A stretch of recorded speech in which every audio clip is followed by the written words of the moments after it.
When was that point in time in your life where you were like, bro, I'm the ish? I got the juice. Overall, in high school, I thought I had the juice, but it was more from external factor. Like I was fresh, wearing nice clothes. I really took care of myself. You were fly back in the day, yeah, bro. I was like, yo, this dude can from fly. my head to toe, bro. Like everything was color coordinated. Shoelaces didn't even touch the ground. You feel me? That's how I was rolling.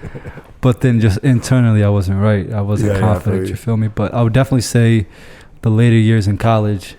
In college was the later years. Yeah. But then I would say like where I was really confident in everything that I was doing, and I didn't need to attach to like a university or some sort of institution to make me feel good, like I was doing something, was about after I graduated and after I worked for about like 2-3 years. So like you were in the flow. That's when I was in a good flow. You feel me? Got a little bit of money, it's more self-aware, reading books. You feel me? Been through a bunch of stuff. So at that point, I was like, you know what?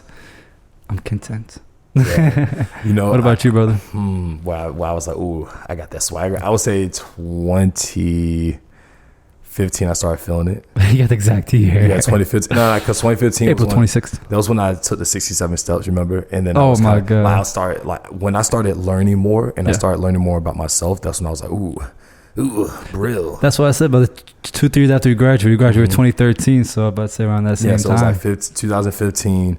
2016 ended up being a horrible year, but the end of 2015 was good because we went to Vegas. We saw Devontae. So that the year it was rough. It ended like 2016 was the craziest. Saw the Hoover Dam, the Grand Canyon. Oh, bro! If y'all are in the U.S. or you're visiting the U.S. In the near or distant future, make sure you go see the Hoover Dam. Absolutely. It is like I haven't seen the pyramids, but I imagine the awe and amazement that I had seeing the Hoover Dams is a fraction of what it'll be like seeing the pyramids. I couldn't imagine seeing the pyramids, but inshallah, the trip to Egypt will still be on the cards. But speak it into existence. Oh yes. But you know what else we need to speak into existence? This intro. Mo, hit me with the countdown. 3, 2, 1. What's going on, everybody? This is Jabril Salam and Muhammad Hassan, and you will listen to the Young and Muslim Podcast. Asalaamu Alakum, everybody. We are back with another fire episode, and today we are talking about patience and contentment. Yes. And honestly, we think we know what patience is and we talk about it, but you don't know what patience is until the only choice you have is to be patient. Yeah. You feel me? Yeah. And patience is something that's an ongoing thing. And when you're being patient, you can't be hasty too at the same time. You can't be sitting there like, I'm being patient, but you're biting your nails the whole time, like anticipating and everything. You can't do that. There's this term that I learned from one of my online mentors. He said, there's a difference between being impatiently patient and patiently impatient. Okay, can you say that one more time? There's a difference between being patiently impatient and impatiently patient.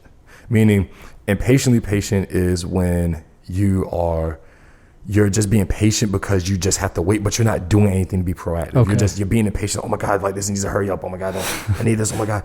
But you're like, oh, I'm just being patient, but it's cool. But God, hurry up. Yeah, like you're just like, your mentality isn't geared towards patience. You're still impatient. But being patiently impatient means that you're patient in the process. However, while it's going on, you are doing things in a very impatient way. Like you're not just sitting and waiting, you're waiting and here and in here and have faith in the process, but you're doing things to make it still go along. So our goal should be to be patiently impatient. The latter. Yes. Let's get it. Contentment, patience. The reason why we're doing this episode, the reason we're doing this, I gave a khutbah because, fortunately I'm still able to have Juma at my house, that we have enough family members where we can do that. So we just spoke on the benefits of contentment, because it was a point I was sitting down and I was just like, bro, like, why are so many people unhappy right now? It seems like a lot of people are just kind of out of it right now. And every day. Yeah, every day. It's a one-time thing. Every moment, every living second they have. Mm-hmm. Yeah, so I was like, why? And I think it boiled down to us all being in a situation where you can't do anything like you plan. Like, I can't fly out of the country right now, right? And so, yeah, I have patience towards it. But am I content? Am I happy with where I am and what I'm doing and what my life is at the moment? And I feel like a lot of people just aren't. And so it led me to start looking up in the Quran about contentment. And Allah talks about contentment in various ways, right? And I think when you boil down contentment, as I kind of said, within the terms of being patient, it's about having faith in the process. And we have faith in the process, you have faith in Allah's plan. The process is Allah's plan because you can't control every part of the process, right? So when we were going in on it, I still have it here, and I just wanted to share it because it's one of those things where we're always going to have to learn how to be patient. And being a part of being patient is being happy with where you are and having self-awareness of yourself in that situation. I'm glad you said that because I think it's good to depict the difference between complacency and contentment. It's not the same thing. Complacency means you just all right, like where you're at. But contentment is actually, like you mentioned, you're happy. It's a state of happiness. It's a state of joy where you're currently at. Yeah, you may not be where you're at or where you want to go, but you're like, you know what? Things are good where I'm at right now. And they go hand in hand. You got to be content while you're patient. Yeah. You're exactly right. It's a great point. And thanks for clearing that up because I feel like a lot of us think that being content means that you're just like, oh, like I'm good where I'm at. I don't need anything else. Exactly. And that's not the case. So, the happiest people are the people that have, the ones that seem like they have everything, that they got a lot of things going on, and they truly are happy is because they're like, you know what? Thank you, God. Like I'm here. I'm happy with where I'm at. And even though things aren't going my way, I'm still like I'm grateful. I have the things that I need. Alhamdulillah. Like I'm not at loss for anything. You know what I'm saying? So, our job is that we have to try and find happiness in the small things. You know what I'm saying? 100%, bro. And more specifically, finding happiness in the small things that are pleasing to Allah. So for instance, like giving charity, right? Like last night, I had a situation where I was able to bless somebody, right? Allah. And it really hit me for a second where I was like, damn, like how good is my life that I'm able to give? You feel me? And that's a small thing. So small. That's such a small thing, bro. Such a small deed that Allah loves. And if you partake in that, you get blessings for it. You feel me? So it's like, it's really nice to know that, okay, my life is good and I'm able to help others. And that's pleasing to Allah. And that only helps towards your faith, contentment, and the whole nine. So we have to know that Allah is the all-knowing. We know that. So Allah knows that. And he says that whoever is grateful, I will give them more. And he says that a majority of people are not going to be grateful. He knows that. He knows that a majority of people are going to be so tied up, so, worried about themselves, what's going on, that they're not going to be happy. So they're being withheld from a lot of risk, a lot of blessings. You feel me? So even though we're all going through something, but if you're just a little bit more optimistic than everybody else, a little bit more grateful, a little bit more thankful, Allah's already on your side. It kind of reminds me of the episode we did on blessing blocking. Yeah. When you block your own blessings by not being happy about where you are. Because it's one of those things where if you are so worried about the thing that's going to come, you don't really appreciate the thing that you already have. A bird in hand is better than two in the bush. And I think that saying also goes with, our current happiness. If you're like, oh, I'll be happy when I get here. I'll be happy when I do this. I'll be happy when I go there. I'll be happy when I get married. What about now, though? So you're just going to be unhappy until those things happen? It's like your pattern is set up to be unhappy until you get certain things. But the funny way about life is, even when you get those things, if you haven't built up your own level of happiness and contentment, even when you get it, you're never going to be satisfied, because the human appetite for things is never satiated. You can never fill the appetite of the human ego, right? And so there's a ayah in the Quran where basically Allah breaks down that you can't become too attached to things. You can't become attached to things because the things of this world are fleeting, right? And when you attach yourself to people or material things, you're always going to be let down. Because they all got to go. Yeah, all of them have to leave at some point, right? And so the ayat is in Surah Al-Kahf,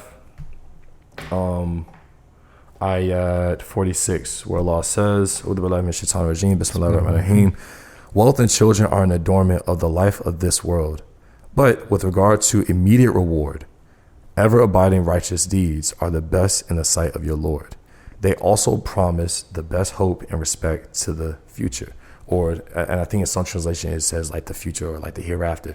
So basically, God's saying like, yo, the stuff of this world is fleeting. Like everything's going to leave. Everything here is borrowed. Even your kids, bro. Everything here, bro. Our lives are like rental cars. You got to give it back at some point. You no can't matter just keep how driving. bad you want to keep it. Yeah, and so you can't.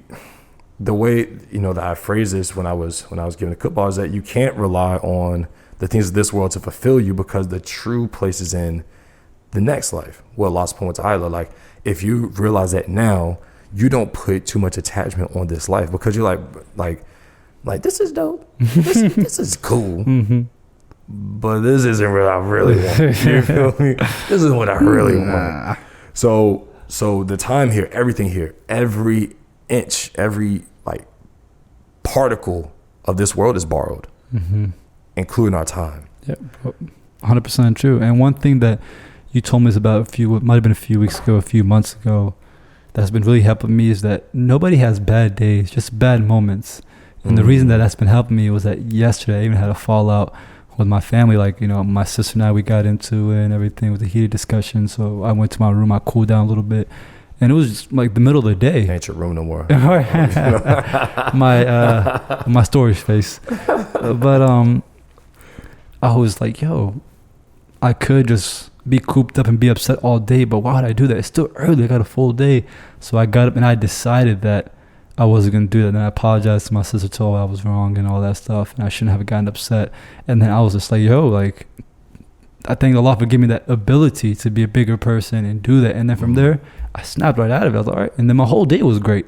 It was just a bad moment. You feel me? But there's times, especially myself, when something bad happens, and then the whole day you just have that mindset. You're just looking for bad stuff. I think it was Mark Twain that said it. He's like, if you wake up early in the morning and like a bird, shits on you, whatever, if the worst thing already happened, nothing really can get worse after that. Yeah. You know what I mean? So you're just like, just smile. Like the worst thing already happened. You feel me? So it's like, just smile and move with it. Yeah, it's like, what's the point getting upset? It only exasperates bad situations, makes it worse. Like nothing good comes from being upset, really, at all. And it's funny because I had this breakdown of another ayat in the Quran where, Allah is looking at us saying, yo, like who's really down for me? Who believes in the signs that I brought down, right? Who is clinging to the things of this world? Like if I've given you a whole book saying, yo, it's about to be lit. This is dope. Like if y'all be patient, trust what I'm doing for you, I'm going to make some good things happen in your life. But you got to trust me. If you don't trust me, I can't let you in. Right? It's like he's laid it out plain and simple to us, but yet we still get impatient, and he knows this, and he's just like, look, it's all good. Try again. Be patient. Try again. I got you. Just wait. Just don't move. Like if you tell a baby, don't touch that, I'll be right back. And baby, and then they eat it, and you like, I told you to wait because I got 2 cookies. Like, As a matter of fact, that's an experiment they did. They did an experiment with kids with marshmallows. They left one there, and they said, I'll be right back. Don't eat this one, and if you don't eat it, I'll bring you 2. And every time the kids would eat the marshmallows. Wow. Because we're conditioned, our instinct as humans, as a lost creation, is to be hasty, to be impatient. And Islam, Allah's will, this religion, this submissiveness is to have discipline for Allah. And so when we talk about contentment, when we talk about patience, that's all part of the discipline. The part of the discipline of being a Muslim is having faith, strong faith in something that you can't see, right?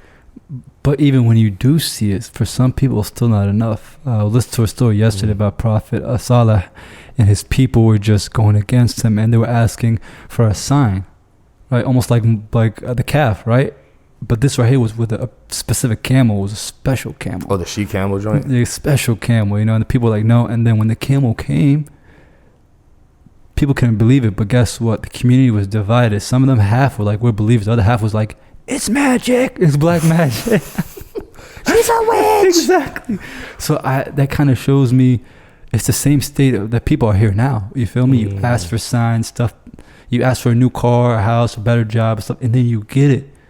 But you still don't have faith. You still don't believe. So you're just as bad as those people. You feel me? What you think? How did this thing come to you? Science? You think it came from your hard work? Yeah, but you played a little role. You were a little cog in Allah's wheel. You feel me? So good point. Yeah, bro. It gets deep.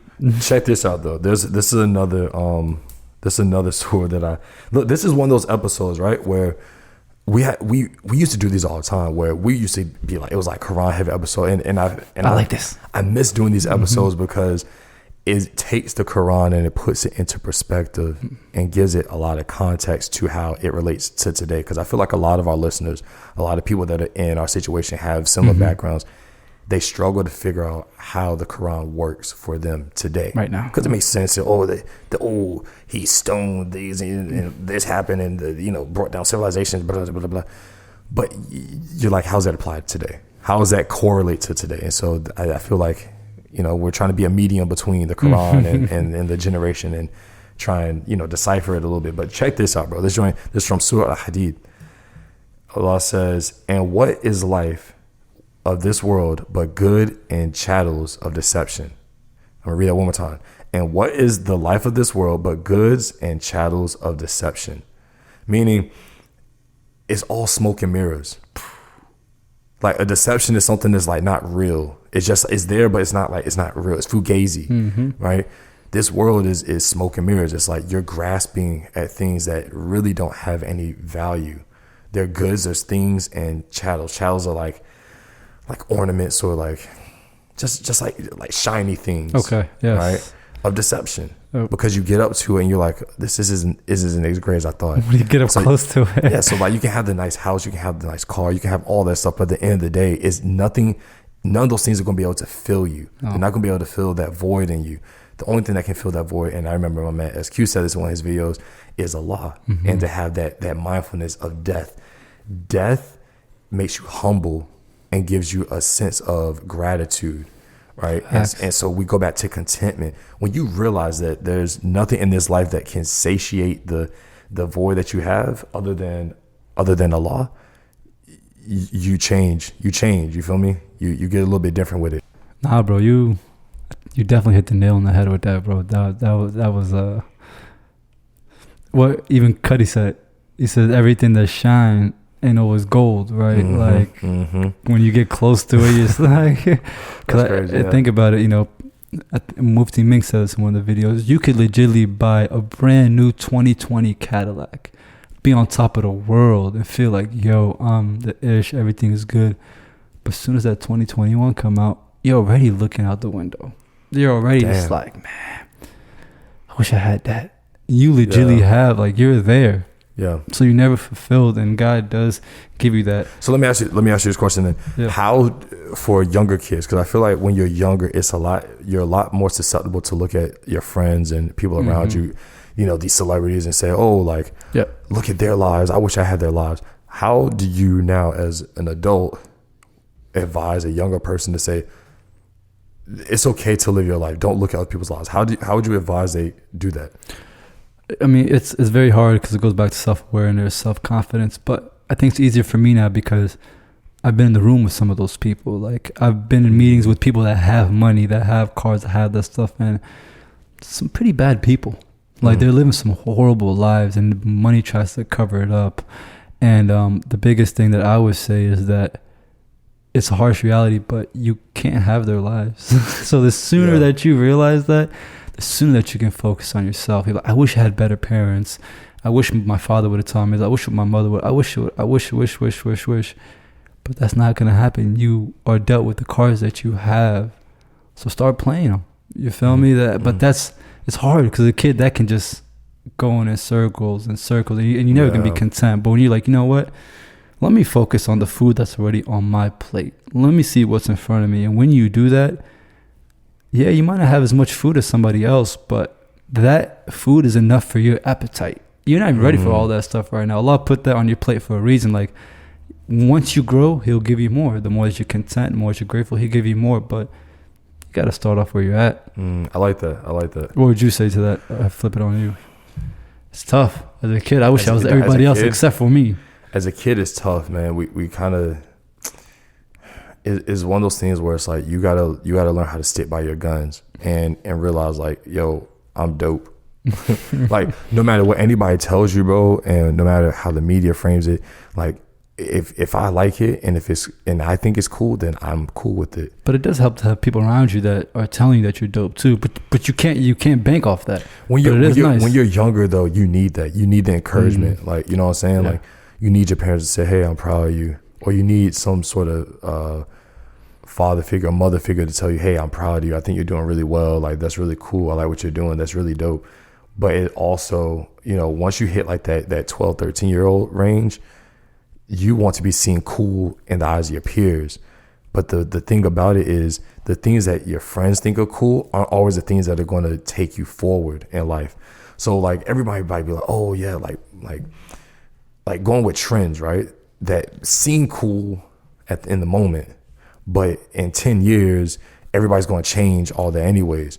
So it's like, if you stick to the things that you like and that you like to do, and you're like, yo, I got this long-term goal, these long-term visions of what I want out of life, and stick to it, you'll get it. 100% you'll get it. I know you'll get it.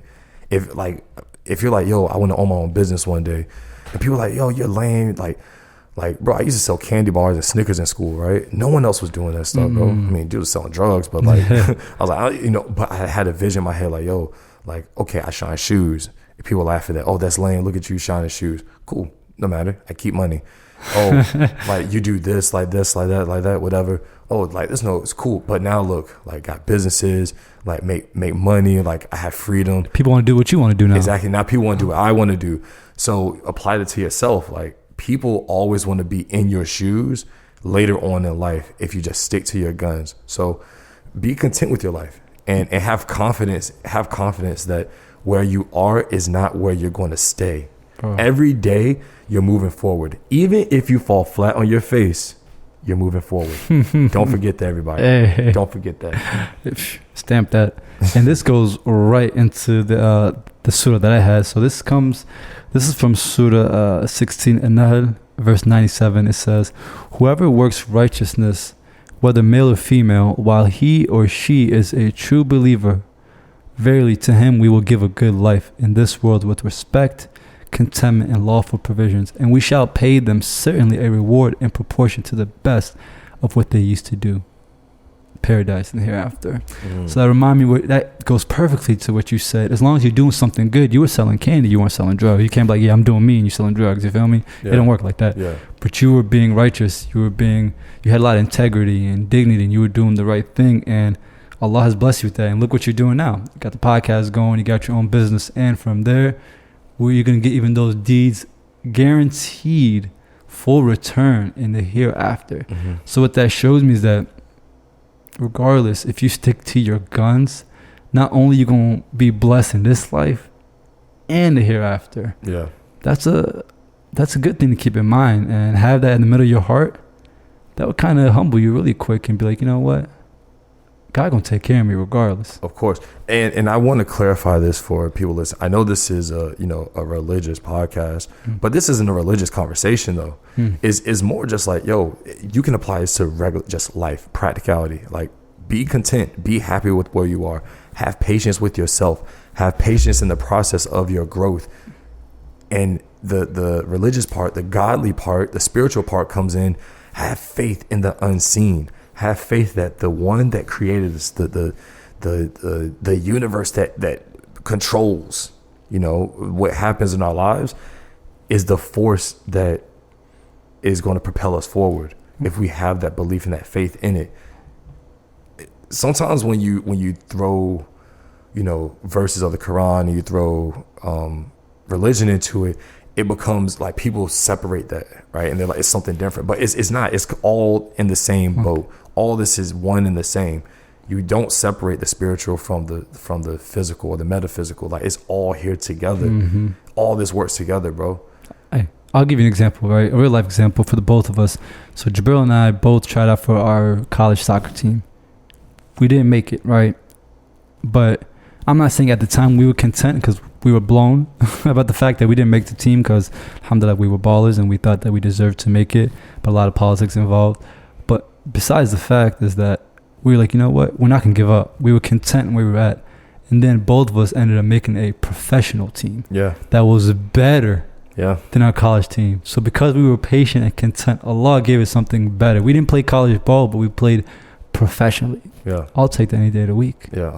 You feel me? Bro, So, I played under Friday Night Lights, bro. Like, I would, like, you can never take at that those away same from me, fields of college people were playing on, right? Yeah, exactly. I played under Friday Night Lights. Like, I played, yeah, bro. And now we're balling with those people now. Yeah. And like, now we're at that level, probably even better. Mm-hmm. We were patient. Yeah. And look, Allah elevated us, dog. Exactly. Just because you didn't get it today doesn't mean you're not going to get it at all. Come on, man. If I take something from you, that means I will give you something better. Oof. Ya Allah. It's hard, though, because when you take candy away from a baby, what happens? They cry. It starts crying. But they cry for a while. But when you come back with a bigger lollipop, like, ooh. But sometimes you get candy taken away because it ain't good for your teeth. Yeah. Allah takes something from you because it's not good for you. True. And that's why, you know, a lot of people ask, like, do you pray istikhara for this?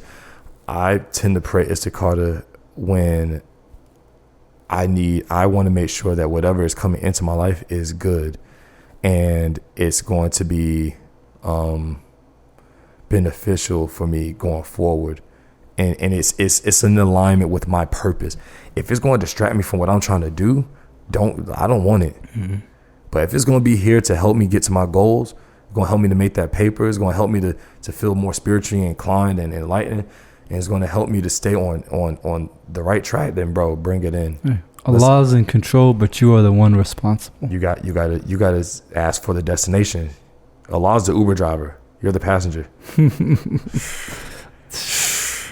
Man, the metaphors, the analogies, all we need is some similes, and we in there. Hey, Mo, you see that water right there? Put it on me, because I'm burning up right now. I'm hot, boy. I'm hot. Don't leave me. Don't leave me. So Allah also goes on in the Quran to say how, Allah says, take me as a shield. Take me as a shield. Now, and I always wonder, like, what does that mean, to take me as a shield? And a shield is to shield you from the bad things in life. And a lot of the times we try and take the things in this world as a shield. We try and take, our family or our spouses, our children, our material goods as a shield. But the reality is they can't shield you from the things of this world. You have to build up confidence. You have to build up faith. And Allah is the only thing that can help you build that self-confidence and that knowing, right? Because if you have a knowing that Allah is always working in your favor, that's the strongest shield of all, because you're like, okay, this is a bad situation, but there's something to be learned in this. There's something to propel me forward in this. You feel me? So that's why Allah says, take me as a shield, not the things of this world, because the things of this world are all fleeting. I'm the only thing that's constant. I love that, because this is also a sign or a reminder for parents, all you young parents out there, even older parents, is that don't get too caught up and try to control your kid's life and tell them to go this way. All you can do is direct. All you can do is guide, because at the end of the day, you really don't have control. Like, people think you barely even have control over your own life, right? Our Prophet, peace and praise be upon him, told his daughter Fatima, was like, look, my job is to guide you and get you right, because when you stand before Allah, I will not be there. Straight, like, and this is the best man. So he's like, at that point, he's like, yo, I got to get on my own. At that way, like, I love you guys, but you're not going to be there with me on that last day when I'm... Nothing should stop you from your purpose. Nothing. Not kids, not wives, husbands, not parents. Or slow you down, because I've seen it where parents I'm like, yo, why don't you pray? Why don't you go to Jummah? I got kids. That's not an excuse. I can't pray because I got kids. That's not... Allah going to be like, told you, like, these stuff are fleeting. That's... Your kid, yeah. Come on, that's not... Yeah. That's not gonna work. So that's funny you say that, because his next ayat, bro, this is unseen chemistry right here, guys. This is unseen. This is amazing. We're not practicing this. The transitions are on point. It's like we're playing like Barcelona back in 2010, like bing, ping, ping. So Allah goes on to say, I'm the all forgiving, I'm the most merciful, Ar-Rahman Ar-Rahim.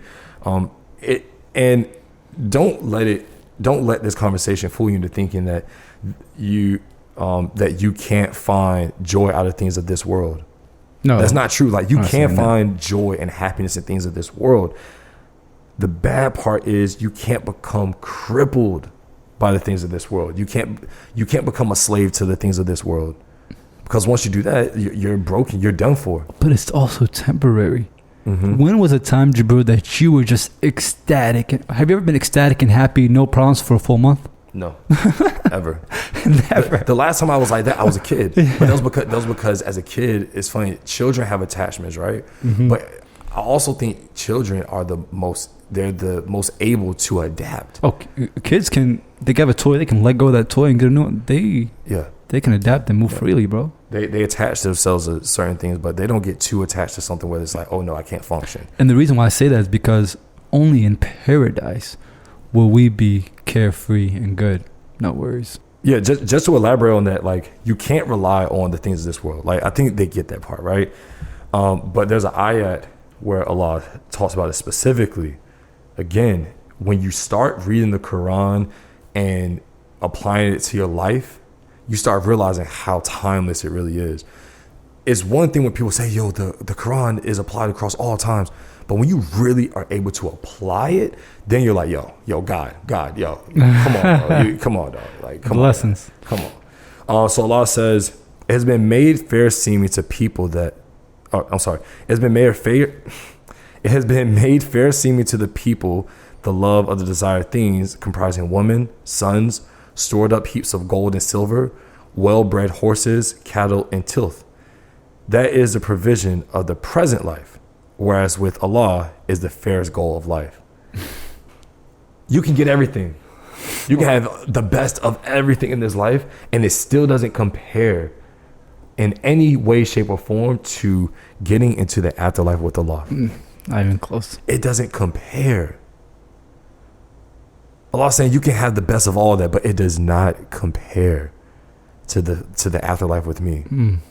You know what I'm saying? So that's why it's like, bro, what do we worry about while we're here? Like, be content, have patience, because even if you get the best of what you want in this life, the absolute best, you could be like Bill Gates rich. You know what I'm saying? You could be The Rock, have the best life ever, right? You're still not going to have more contentment than the beggar that died and made it to Jannah. Once you realize that, your focus starts to shift from that to this. Now you know, like straight ahead. You know what I'm saying? Yo, I love that. But at the same time, that what that shows me as well is that it's okay to go out and get all those things, right? The nice horse, 100%, the nice house, but realize that's nothing to Allah is gonna give you. So go out there and get that, but also realize, like, yo, this is just the beginning. Like, I want the good in this world and the next. And nothing just wrong with that. That's a good dua to make. I'm trying to get this bag. I want the good in this world and the next, bro. We're not settling for a mediocre life. Don't settle for that. Heck no. But also, don't be so wrapped up in trying to get it in this life that you lose sight of doing good. You know what I'm saying? Don't compromise the afterlife for this life. Exactly. It ain't worth it. You know, and even if you, like, for the people that may be listening to this or that have friends, right? That all of us have friends that aren't very religious or maybe don't believe in God or what have you, or believe in the afterlife. It's like, bro, even if you don't believe in that, why would you put all your eggs in the basket of you having to be successful? I see what you mean. You're going to say, like, why would you put all of your happiness, your life happiness, being determined by where you may make it one day? Because what if you died today? So you're just going to be unhappy. You died unhappy. That sucks. Because you didn't become the director of sales, or because you didn't get that IT job, you feel me? People banking on the wrong things. Yeah, 100%. So the way I look at it, man, is just one of those things where it's like our ultimate goal should be to find complete happiness and bliss in every single moment. A lot of teachers, bro, I'm reading books right now that are telling me the same exact thing. The funny thing about books and, you know, people's insight is that we're able to break it down. Just like people listen to this and they're like, oh, okay, like, I get it. You guys make more sense of it, right? The Quran says it. You just have to sit down and really think and break it down. The Quran says all this stuff, right? And then there's certain things that the Quran says, but it's not very clear, and you need, you know, like some further, like really deep inspection, the examples and so on and so forth, stories. But at the end of the day, like everything that we need is in the Quran. Everything that we need to elevate our lives and maneuver better is in the Quran. And you just got to figure it out and piece it in. It might take time, but all this takes time. All we got is time. But that doesn't mean that, I mean, I know that Allah left us with the Quran and the sunnah of our Prophet, you know, peace and blessing be upon him. But that doesn't mean you can't use all the other resources, right? The 100%. Books that people have written. I know some people that don't read anything else, or you can take advice from other people. You can do all that stuff, but understand like where the meat of the information is coming from. And when you take those other stuff, like you're reading books, and those are people that might have already read the Quran or like know about that stuff. Like there's a lot of finessing going on that people don't know. You feel me? Like these are not people's words. It's like saying the Bible. He didn't read the Bible too. Oh, exactly. Shaitan didn't read the Bible. He knows the Bible. Don't come on now. Don't get into it. Shaitan knows. He knows what we reading. He knows. He read Get Rich or Die Trying. Bro, he watched the movie. He read Rich Dad Poor Dad. 50. And Robert Kiyosaki. Yeah. So what we're getting at, guys, is be happy today. Choose to be happy today. Don't wait on a thing or a person to be happy. Don't wait for a situation to be happy. Don't wait on a promotion, because what we've seen this year with COVID is that if you put your happiness on a trip or a thing or materials, and then you lose all the ability to do any of that stuff, you're going to be miserable. And a lot of us are miserable because of that very reason. People are there right now. You're talking to people directly right now. I'm talking to you. I'm talking to you. You're miserable right now because you've put your eggs of happiness into the basket of material things of this world. Find contentment. Find happiness in being able to just say, man, I woke up today. Let me meditate. Let me pray. Let me call my friends. Let me, Allah, thank you for the things that I have. Be thankful. So many of us just aren't grateful, and it shows. If you start having gratitude for the things in your life that you already have, I guarantee you 100%, your life will get better. And this isn't like a magic pill. I'm thankful today. My whole day is great. No, it's going to be like, I'm good for an hour. And then after that, you're like, man, my life sucks. And then you're like, but if you can find one thing in your life every day that you're grateful for, and you constantly remind yourself of why you're grateful for that thing, one person that you're grateful for, one blessing that has come in your life that you're like, man, I'm glad that happened. Your happiness will multiply. And for people that are struggling to find something to be grateful about, like Jabril said, if you woke up, boom. If you're able to walk, you have all your limbs, nothing is broken, you're good. If you have all your teeth, if you have nice skin, if you have hair, people are going bald. You feel me? Like, God damn it. Ain't nothing wrong with being bald, to be honest with you. No, I'm big sexy. Hey. No, but for real though, like, I don't think there's ever a day that you can't find something to be grateful for. Always, bro. Always. You know what brings me the most joy? And I don't want to be long-winded with this. My cat, bro. Every time I can have the worst day ever, but if he's just sitting outside and I see him, he just puts a smile on my face. And it always gets me how I found him. If you're a long-term listener of the podcast, you know I found him under a bush behind my coffee shop. He could fit in the palm of my hand. Like, he was really small. Bro, that little animal makes me the happiest man ever. Damn. On some just regular stuff, like not even like so simple. It's so simple. He can't even do nothing for you.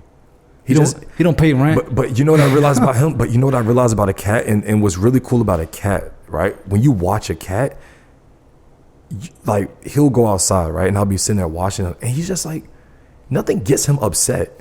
He's not walking around like that. I don't feel like a cat today. Oh man, I ain't the best cat I can be. Man, I wish I was that cat over there. Yeah, but you know what's funny? I wish I was a cool cat. There was a point where he was depressed, and you can tell. Yeah, you can tell how animal was moving. He was depressed because he was getting his ass whooped out there in the streets. Oh man, because he before he got neutered, he was going out there fighting constantly. And at one point, he got all the cats out the neighborhood. My man was out there. He would come home bloody. Wow. He was coming home bloody, bruised up, eye be scratched. There was one point where the whole top of his head was like raw because he was just fighting cats. He would stay out for days and fight. And I remember this one time he got hurt he was really hurt. Had a hole in his leg, and like it was bad. Like, he had been out for like 3 days. and he just slept for like 2 weeks. Like he didn't want to go nowhere. He didn't want to do anything. He didn't want to leave the house. And I was like, damn, my cat's depressed. Wow. But what ended up happening is he ended up healing. He was waiting. He was being patient. He was like, you know what? It's cool. I'm cool though. I'm still here. Like I love that. I love that. And now I see him, and my man, every time I see him, he's happy to see me. Mm-hmm. Nothing gets him down. It's the contentment, boy. Contentment. So be content, man. Just see that, yo, I'm here. I'm alive. And if I'm not dead, I can still win. Yep. Mic drop. If you ain't learned from Jabril, please learn from his cat. Life lessons, not bro. What? That is great things to live by. Yeah. You feel me? And it's not something that's automatic. You're gonna have to do it every day, every hour, like Jabril said. But the more you do it, the more it will become a habit. It's like working out. And when you train your brain that way, you'll be in a better place mentally, because you do have to rewire a lot of things in your mind, because it's always shown like, you know, what we see on TV, you know, a lot of things are sold to us. So it's like, you got to have this toaster, you got to have this fridge, you got to have this type of freezer, this type of house to be happy. But it's like, what if I didn't have none of that? Can I still be positive? Can I still go out there and be true to myself and be happy and bring joy to somebody else without having nothing? Can you do that? Hey, my man Mo over here spitting big facts. Y'all better listen. Hey, y'all better listen to my man. For real. Because if you can, that's when you know that you're in a good place. Yeah, if you can be happy without everything. Without anything. If you can be happy with yourself, just you. I think I'll be one of the happiest homeless men out there, dog. I don't think I'll be homeless for too long. The dude that I met last night, he was a very happy dude, bro. And what was funny is he didn't come from like a pity story or anything like that. Like he was in his situation, and that was his situation. Yeah. And he was just like, he seemed content. He seemed content, bro. Man. Not complacent. He seemed content. And I don't know if he's complacent. Maybe he is. I don't know. But like that right there was just like, it was eye-opening for me. That was just a testament of faith. You know what I'm saying? So, guys, get out there, get busy, do your thing, be happy while you're doing it. You know what I'm saying? Like, rock yourself. You know what I'm saying? You have to want yourself to win. You feel me? And God wants you to win, but you have to want yourself to win. Let's go, baby. We winning out here, dog. Let's go ahead, Jabril, and wrap this thing up, baby. All right, Muhammad, if people want to listen to us, where can they listen to all of these beautiful episodes? Thank you, brother Jabril, the real bro. If you want to listen to this glorious podcast, you can listen on all the major listening platforms such as Spotify, SoundCloud, Apple Podcast, Google Play, iHeartRadio. We just going on more platforms now. Yeah, we're basically everywhere. Just look us up, the Young and Muslim Podcast, and you can find us. So Jabril, if they want to listen, but they also want to watch us and hit us up, how can I do that? You butchered that one. My God, that was so bad. Listen, guys, he's talking about social media. If you want to follow us on social media and you want to talk to us one-on-one or two-on-one, whatever the situation is, you can hit us up on Instagram and Twitter at Young and Muslim. That's YOUNG, the letter N, Muslim, Young and Muslim on Instagram and Twitter. And if you want to watch us, if you want to see all these episodes in their totality, you can find us on YouTube, the Young and Muslim Podcast. Look us up. Make sure you like, subscribe, and of course, guys, leave reviews. Yes. Leaving reviews lets us know how we're doing. That lets the people who find us know how we're doing. And if you really do enjoy this, you can send donations as well. That's something else that you can also do. You can send donations to our Cash App that's in our bio and our Instagram and Twitter. We always appreciate it. And also, don't be surprised when we respond to your DM. People are like, oh my God, you respond. We're like, yeah. We're surprised you hit us up. Right? We're both looking at each other like, if you hit us up, we will respond. Garen. And if we don't, it doesn't mean that we are ignoring you. Sometimes we get a lot of DMs. So, again, we appreciate everybody that's joined this family. Much love. Yeah, that's growing with us. And you guys are seeing the evolution of the pod. So stick with us, guys. We got a long way to go. Be patient with us, but be content in the journey. I mean. So, Mo, how long have we been on, my friend? About 47 minutes. So for the last 47 minutes, you have been listening to the Young and Muslim Podcast. I'm Jabril Salam. And Muhammad Hassan. And we leave it with the greens of peace. Asalaamu Alakum. Peace out.